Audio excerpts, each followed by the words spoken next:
Seguen baixando os casos de coronavirus e segue tamén mellorando a presión hospitalaria. Na área sanitaria de Pontevedra e o Salnés a cifra cae ata os rexistros de hai case un mes por debaixo do 100 de persoas ingresadas. Tamén cae a presión na UCI do Montecelo, hai 12 ingresados, son 5 menos ca onte. Que tal, saúdos? Na área sanitaria de Santiago e o Barbanza hai hoxe 150 casos menos ca onte e tamén hai un alivio na presión hospitalaria. De contado ampliamos primeiros titulares. Avances na ampliación da edar de Vilagarcía na mellora da rede de saneamento. A Xunta presenta ao Concello eses proxectos nos que se van investir máis de 33 millóns de euros.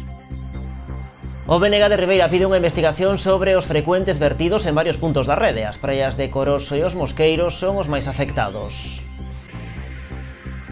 A protectora Espalleiro rescata unha cadela en Bora en malas condicións. O colectivo pide máis implicación da cidadanía para loitar contra o maltrato. Os concellos do Barbanza anuncian a reapertura dos mercados ambulantes. Toman esta decisión ante a mellora significativa da situación epidemiolóxica. A Mancomunidade do Salnés ultima a posta a punto de Salnés Click, a plataforma de promoción comercial e turística. Está previsto que a súa estrea teña lugar na Semana Santa. Baixa presión hospitalaria na área sanitaria de Pontevedra e o Salnés. O Sergas confirma que hoxe hai nesta zona 96 pacientes ingresados, unha cifra que non se acadaba dende o pasado 23 de xaneiro.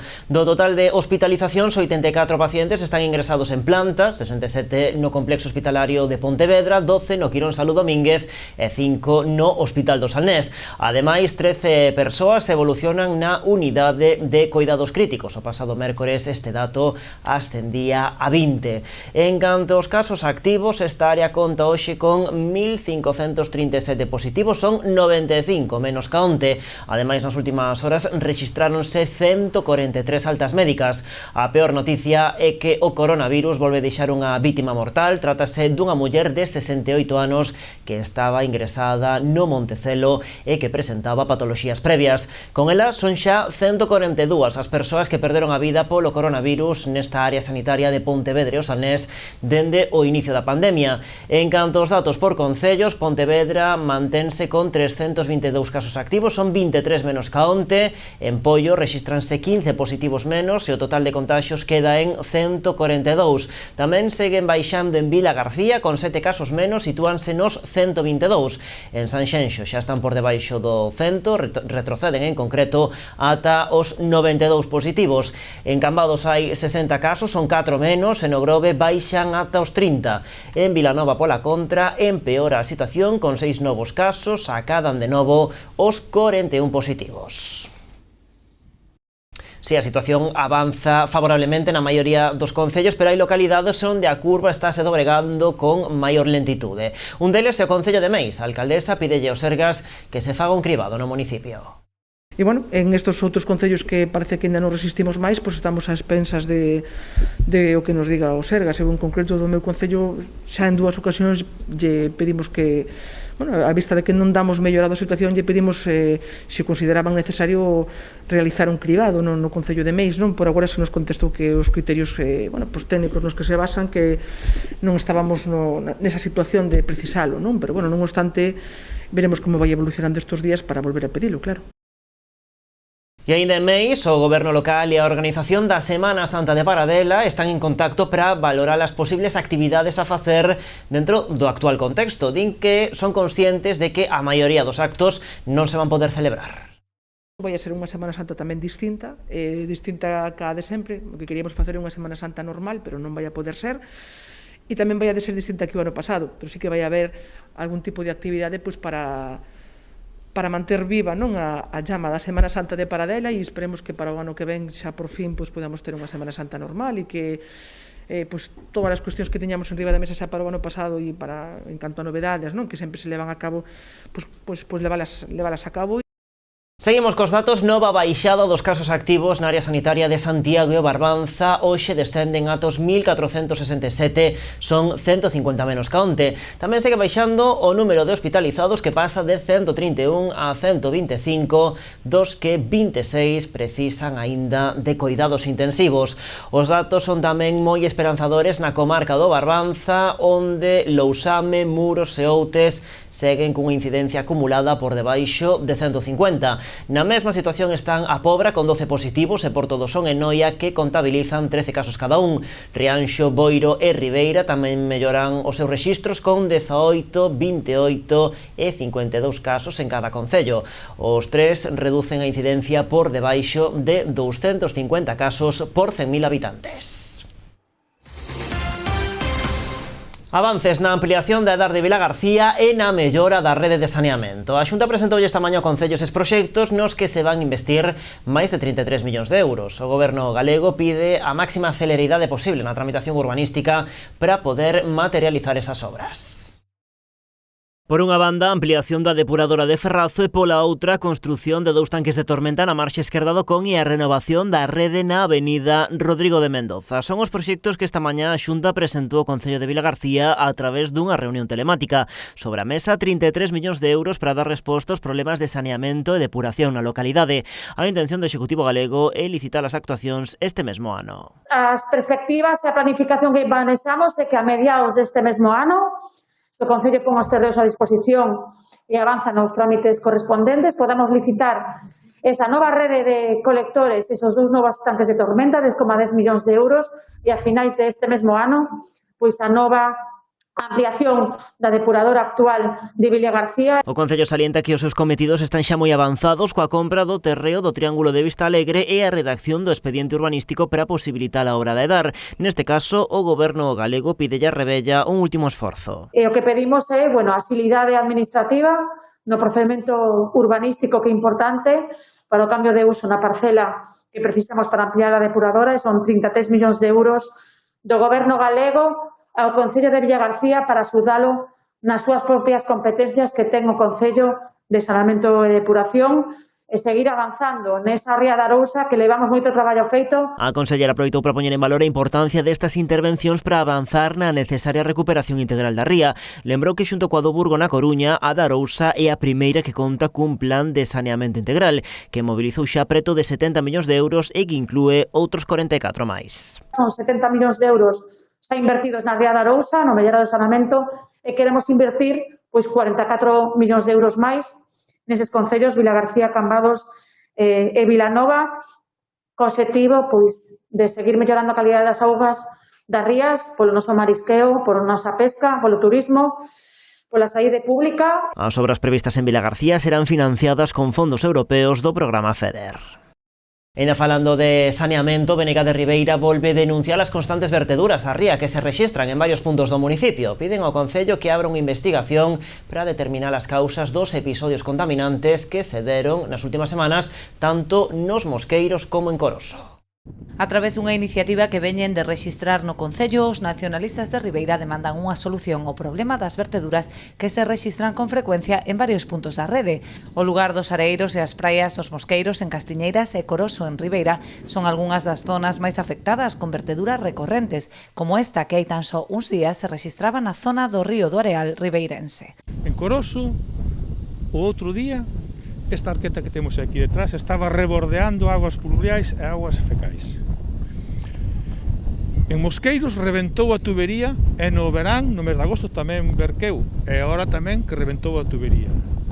E nos areiros, no mes de agosto, pois hai urbanizacións, casas que botan directamente no río os residuos urbanos. Isto non é aceptable para o BNG. De feito, xa temos presentado diversas iniciativas ao respecto. Demandan que os servizos técnicos do Concello abran unha investigación para determinar a orixe dos vertidos, para poder así poñer solución ás posibles deficiencias que presente a EDAR. Ribeira, con todo o que leva gastado, non pode estar vertendo nas playas residuos urbanos. De ningunha maneira. As aguas residuais teñen que ir de un xeito e os residuos de saneamento teñen que ir de outro. E non poden ir mezclados, nin poden estar botando por fora un día así e outro tamén. Entón, que é o que pedimos nós? Pedimos que os servicios técnicos municipais, si queren xunto ca empresa que leva o saneamento, que quero recordar que nós votamos en contra, pero da empresa que leva o saneamento, que fagan unha investigación en todos estes puntos, que miren cal é o motivo, porque o que está claro é que se a auga sale por riba das tapas das alcantarillas é porque algo falla e hai filtracións. Ademais do problema medioambiental que supón a vertedura de augas residuais ao mar, denuncian os graves prexuizos que pode ocasionar aos bancos marisqueiros da zona. Máis asuntos, o Instituto Social da Marina solicita a licenza para reformar a Casa do Mar de Cambados. A Concellería de Urbanismo xa está a tramitar os permisos para esas obras que contan cun orzamento de case 285.000 euros. Actuarase nos accesos, na cuberta, na carpintería de aluminio e na fontanería. A memoria do proxecto explica que a intención é realizar a intervención neste 2021 cunha duración de 3 meses. Neste tempo, intentarás evitar que a execución dos traballos interfiran no traballo do persoal do Instituto Social da Mariña. Dende o Concello Cambados celebran o inicio das obras, hai tempo que denuncian o gran deterioro do inmoble que acolle as oficinas de Capitanía Marítima e do Instituto Social da Marina e que son tamén o local da Asociación de Xubilados Casa do Mar de Cambados. As praceiras de Vilaxoán celebran o proxecto de reforma da súa praza de abastos. As traballadoras sinalan a necesidade de renovar un mercado que ten numerosas deficiencias. A súa principal petición é a creación dunha porta cara ao parque de Dona Concha que permita dar máis visibilidade aos seus postos.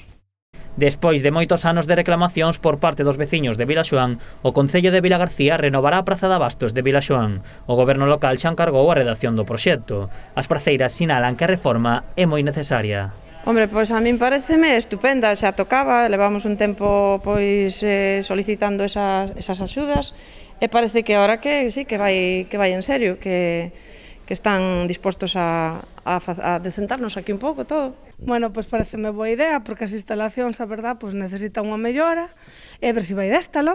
A mí pareceme ben, porque eu creo que de verdade xa o necesita. Por loitar por o que o fixeran, estuvemos moito tempo xa doitando por eso e agora parece que vai a ser. Segundo o Concello, a reforma afectará os 274 metros cadrados da praza, unha actuación acorde á petición das praceiras. Pois diría que casi todo, porque desde os mesados, os postos da carnicería, do pescado, da frutería, bueno, creo que mires para onde mires que calquera esquina é boa para reformar, porque fainos falta bastante. Pero a súa principal petición é unha porta ou cristaleira cara ao parque de Dona Concha. Deste xeito deixarán de ser invisibles e poderán mostrar os seus produtos. O que máis nos interesa a nós é que nos fagan unha porta lateral hacia a carretera ou que nos fagan unha cristalera para que se vexa visible e que aquí hai algo, porque moita xente non sabe que hai aquí unha plaza. O ideal era que puxeran aí enfrente, porque desde que se fixo o parque, moitos coches van por alá e non saben nin que hai plaza. Entón o ideal era unha cristalera aí, aínda que quedaran as portas. As praceiras consideran que esta reforma atraerá a máis clientes á praza. Ademais, podería animar a outros negocios a instalarse no mercado vilaxonés. As instalacións, se isto mellora, pois alguén máis se pode vir animar pois, a un puesto de congelados, un puesto de pan, e cantos máis seamos, mellor. Hombre, pois eu creo que axudarán canto que pode motivar a que a xente se anime máis a vir por aquí, que non se desplace tanto a outros sitios. Bueno, pois penso que pode ser moi positivo, en canto ás ventas incluso. A empresa xudicataria ten un prazo de 3 meses para a redacción do proxecto. As praceiras agardan que se teñan en conta as súas peticións a hora de realizar a reforma. Dende o Concello xa anunciaron que nas vindeiras datas manterán unha reunión coas 3 concesionarias para informar dos avances do proxecto. En Boiro, os traballadores da Escola Infantil e do Centro de Día Praia Xardín convocan unha folga indefinida. Comezará mañá durante toda a xornada e prolongarase os vindeiros xoves con paros entre as 8 e as 11 da mañá. O obxectivo da protesta é conseguir a consolidación dos seus postos de traballo os que accederon polos sistemas selectivos legais establecidos pola Administración hai 13 anos. Dende entón, foron encadeando contratos temporais en que a Xunta, da que depende o Consorcio Galego de Servizos de Igualdade e Benestar, os convertese en indefinidos. Agora, tras anos de traballo e experiencia, en un momento tan complicado, logo da pandemia, ven perigar a continuidade dos seus empregos, polo que non lles queda máis remedio que mobilizarse para manter a calidade nos servizos que veñen prestando dende hai máis dunha década. Novo caso de maltrato animal desta volta en Pontevedra. Grazas a unha chamada dun veciño, a Policía Autonómica descubriu 3 cans que se atopaban en moi malas condicións. Ampliamos de contado logo da publicidade aquí nas Novas do Día.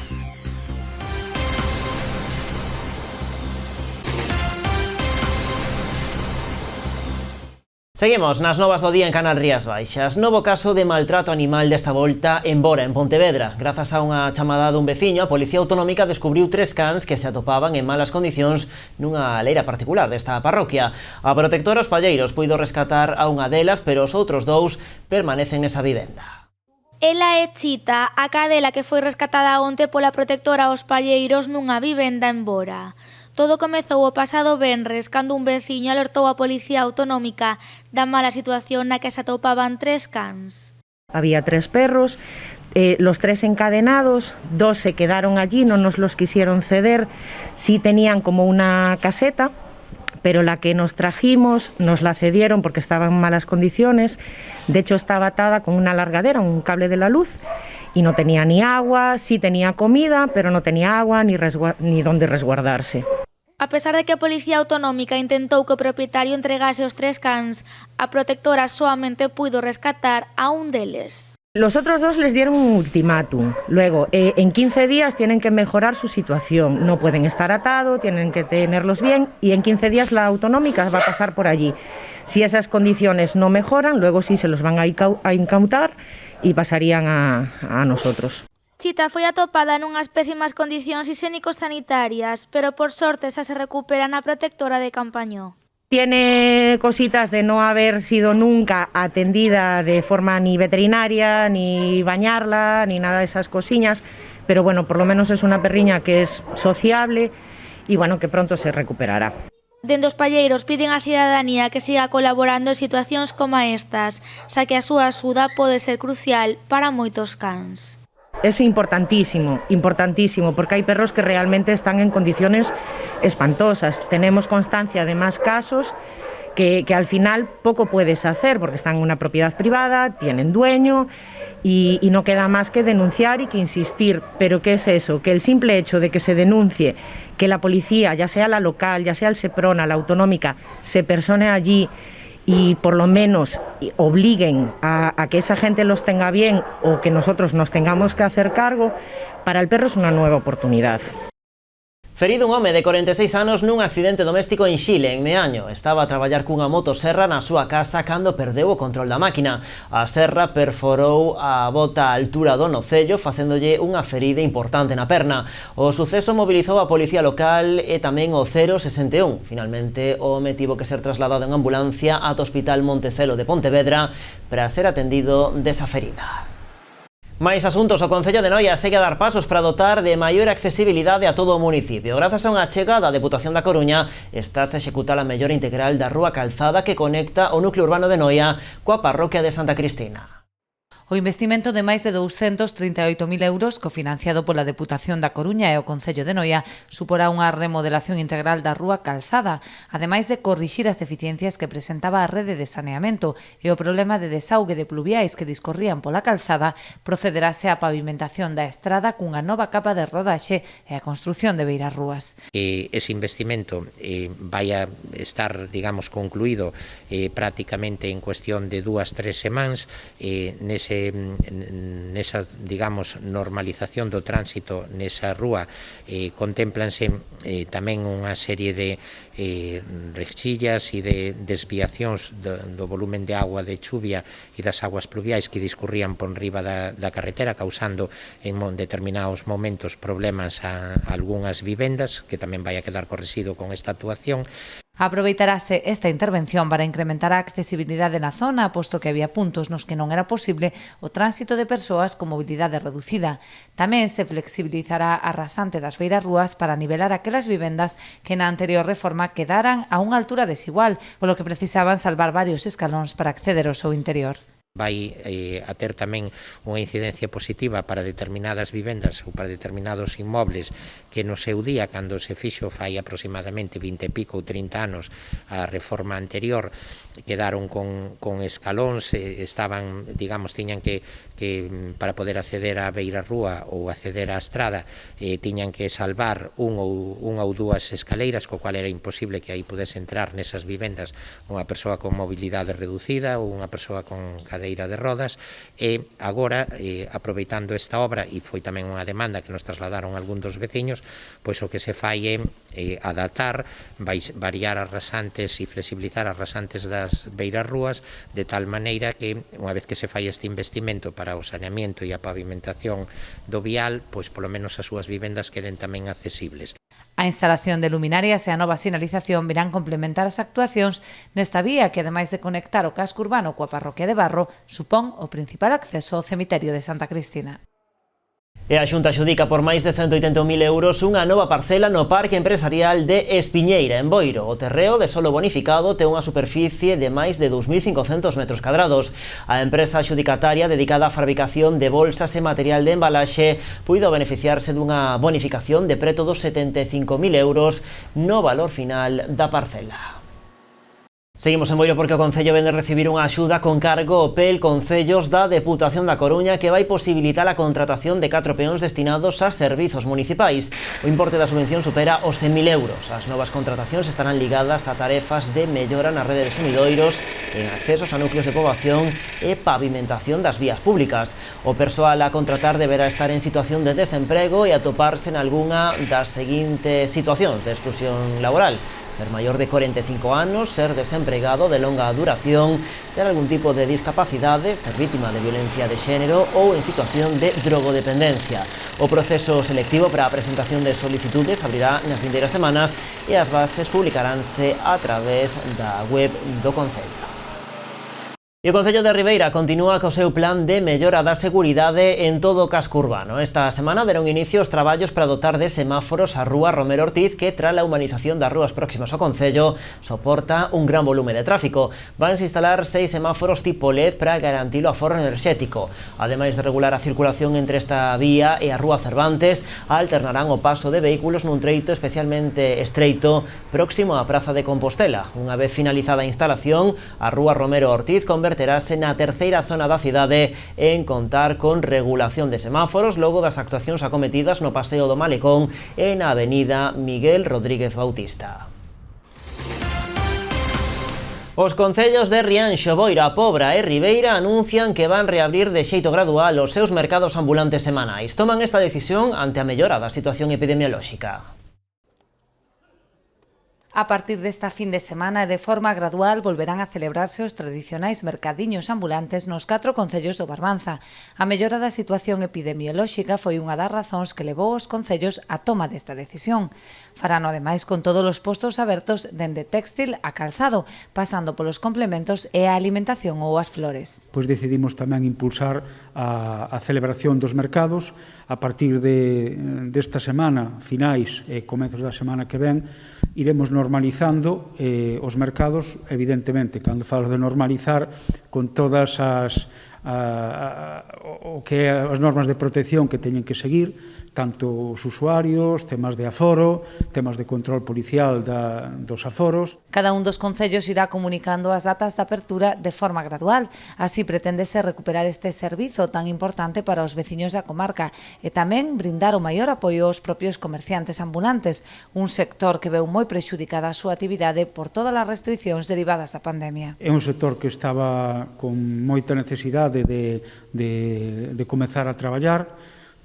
Polo seu carácter teñen moi pouca capacidade de acceder ás axudas que están previstas polas diferentes administracións. A apertura dos mercadiños farase ademais de xeito seguro respectando todas as medidas hixiénico-sanitarias en vigor. Dende os respectivos concellos fan un chamamento tamén á máxima complicidade dos veciños para continuar a tendencia do descenso de casos activos, dando así pequenos pasos cara á nova normalidade. Aquí todo o mundo se ten que implicar, porque o que non queremos é que por causa destas aperturas poidamos dar marcha atrás no que é unha línea de mellora de toda a comarca. Entendemos que, efectivamente, vamos buscar que se reabra progresivamente o mercado e outras actividades, o abeiro das normas que a Xunta nos vai dictando, pero efectivamente calqueira retroceso pois implicará que as medidas que acabamos de tomar os 4 concellos de reabrir os mercados que tamén as teñamos que revisar, e non quereríamos revisala daqui uns días, senón que fose unha actividade que permanecera daqui ao verán. A Mancomunidade do Salnés ultima a posta a punto de Salnés Click. Os técnicos e alumnos do Obradoiro de Marketing e de Turismo encárganse da formación dos comerciantes para xestionar a promoción dos seus produtos. Está previsto que a súa estrea teña lugar na Semana Santa. A Mancomunidade do Salnés continúa dando pasos firmes para poñer en funcionamento Salnés Click, un espazo digital onde mostrar toda a oferta turística e comercial da comarca. A plataforma está preto de ser lanzada e dende o organismo comarcal levarán a cabo unha campaña de promoción para chegar a todos os comercios da zona. A iniciativa contará cunha subvención de 60.000 euros aprobada pola Cámara de Comercio. E a partir de aí se están a deseñar xa que accións se van a levar a cabo con esta subvención concedida, non? En primeiro lugar, se trata de impulsar o Salnés Click. En segundo lugar, instalación de señalización digital. En terceiro lugar, formación e alfabetización digital. En cuarto lugar, campañas de promoción e sensibilización da plataforma, non? Esta campaña completarase con publicidade en plataformas digitais, redes sociais e diferentes espazos públicos. Ademais, volverase facer un reparto de manteis e bolsas entre os comercios e establecementos hostaleiros da comarca. O obxectivo é dar a coñecer a web entre todos os clientes da contorna. Vamos tamén a volver a conceder aos nosos comerciantes material promocional, non? Comerciantes e hostaleiros. Vamos dar 40.000 bolsas a maiores das que xa se deron no seu día, que tamén fixemos unha rolda de prensa para presentalas, 60.000 sabalmanteles a maiores tamén dos que xa se deron no seu día, e en esas bolsas van a ir 40.000 folletos para que a persoa que compra no comercio vai a ter tamén unha promoción da plataforma e saber como tamén a teñen que manexar, non? A parte comercial de Salnés Click será xestionada polos propios comerciantes. Por iso, os técnicos e os alumnos da Mancomunidade están se encargando da súa formación. E o que estamos facendo é axudándolle a estes comerciantes a subir os seus produtos, a explicarlles como vai a funcionar o procedimento de pago. Son temas complexos que necesitan unha parte importante de formación, claro, porque hai que ter en conta que aquí, cando se poña en marcha, estamos falando de realizar pagos e envíos de produtos, e iso ten que estar perfectamente engranado para que non se produzcan erros. A previsión é que a plataforma estea aberta ao público a semana anterior á Semana Santa. Deste xeito, os clientes poderán realizar as súas compras de forma online nos comercios do Salnés durante as vacacións. Marchamos agora ata Poio. O Concello trasladou hoxe aos clubs deportivos do municipio o plan de reactivación a seguir unha vez que se supere esta terceira vaga da COVID. Un plan progresivo e seguro co que se retome pouco a pouco a práctica deportiva. A partir de hoxe o deporte federado volve estar en marcha, unha medida implantada pola Xunta que durará polo menos ata o día 23. Posteriormente o Concello de Poio entrará nunha segunda fase na que se permitirá o deporte de base. Este período durará dende o 24 de febreiro ata o 2 de marzo e a idea do goberno local é empezar cada semana a actividade dunha categoría diferente. Con respecto ao ximnasio municipal, a concelleira Marga Caldas anunciou hoxe que as últimas instalacións deportivas en abrir as súas portas serán as dos centros educativos, espazos que tamén son utilizados por clubs e escolas deportivas. Por outra banda, no pleno ordinario deste mes de febreiro está previsto que a corporación apoie de xeito unánime un manifesto impulsado pola Plataforma Galega pola Educación Física. Un documento no que se defende a práctica do deporte, xa que é un hábito esencial e saudable para toda a poboación. Cambiamos radicalmente de asunto. Hai un doce en Pontevedra que está conquistando a todos os veciños da cidade. Os rabacholitos chegaron a Boa Vila o pasado mes de decembro e xa se converteron en cuestión de semanas en todo un furor. En plena Praza da Peregrina, unha pequena xadería artesanal abría as súas portas o pasado mes de maio.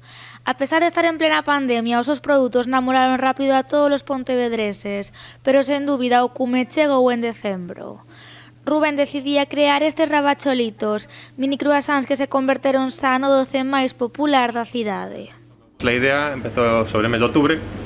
Empecé a darle forma un poquito a lo que es la idea y buscarle un nombre adecuado, buscarle un motivo. Al final es un croissant, pero había que buscar un motivo, asociarlo un poquito a lo que es nuestra ciudad.